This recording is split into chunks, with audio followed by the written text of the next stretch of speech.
আসসালামু আলাইকুম প্রিয় শিক্ষার্থী, আজকের এই পর্বে আমরা টাইপ 2 এর কোশ্চেন নিয়ে আলোচনা করব দ্বাদশ অধ্যায়ের। তো দেখো আমাদের টাইপ 2 এর বিষয়টা হচ্ছে কি রেলপথ। তো আমাদের রেলপথ থেকে আমাদের কেমন টাইপের কোশ্চেন আছে আমরা একটু পড়ি দেখি।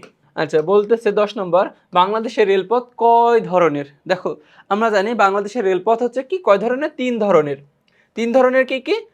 1 নম্বর হচ্ছে আমাদের মিটার গেজ, 2 নম্বর হচ্ছে কি 2 নম্বর হচ্ছে ব্রড গেজ, আরেকটা হচ্ছে কি 3 নম্বর হচ্ছে কি ডুয়েল গেজ। দেখো এই তিনটা হচ্ছে আমাদের বাংলাদেশের রেলপথের ধরন, ঠিক আছে। এরপর আমাদের 11 নম্বর বলতেছে 1.68 মিটার প্রস্থের রেলপথকে কি বলা হয়? আমরা জানি যে 1.68 মিটার প্রস্থের কে ব্রড গেজ বলা হয়। কি গেজ বলা হয়? ব্রড গেজ বলা হয়ে থাকে। দেখো কি বলতেছে 1.68 মিটার প্রস্থের রেলপথকে বলা হয় ব্রড গেজ। এরপরে আমাদের 12 নম্বর কোশ্চেনে কি বলতেছে, দেখো 12 নম্বরটা বলতেছে যে বাংলাদেশের মিটার গেজ রেলপথের দৈর্ঘ্য কত কিলোমিটার? আচ্ছা, মিটার গেজ মানে কি ওই যে 1.68 মিটার।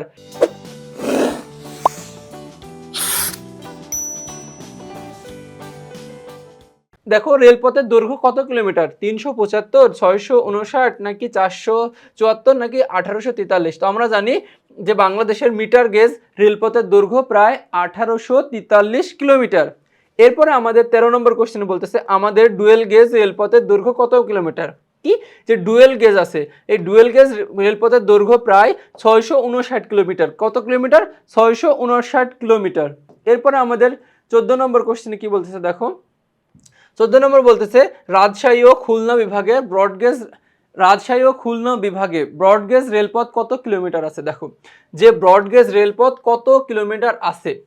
আচ্ছা, আমাদের রাজশাহী এবং খুলনা বিভাগে ব্রডগেজ রেলপথ কত কিলোমিটার আছে? 375, 1843, 659 নাকি 5400 কিলোমিটার।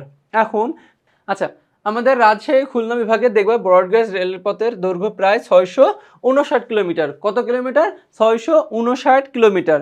এরপর আমাদের 15 নম্বর কোশ্চেনে কি বলতেছে, দেখো 15 নম্বরটা একটু দেখি।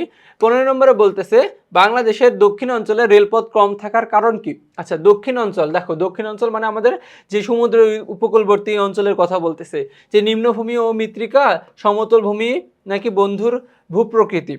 আচ্ছা, এখানে দেখো যে বাংলাদেশের দক্ষিণ অঞ্চলে এখানে কি দেখবা যে বাংলাদেশের দক্ষিণ অঞ্চলে রেলপথ না থাকার কারণ কি? আচ্ছা, রেলপথ থাকবে হচ্ছে দেখো যে সমতল ভূমিতে তো রেলপথ থাকার কথা, তাই না? আমাদের যে বাংলাদেশের যে দীর্ঘ রেলপথ আছে এই রেলপথগুলো দেখবো যে সমতল ভূমিতে আছে। তাহলে সমতল ভূমিতে তো রেলপথ থাকার কথা, এখানে বলতেছে রেলপথ না থাকার কারণ।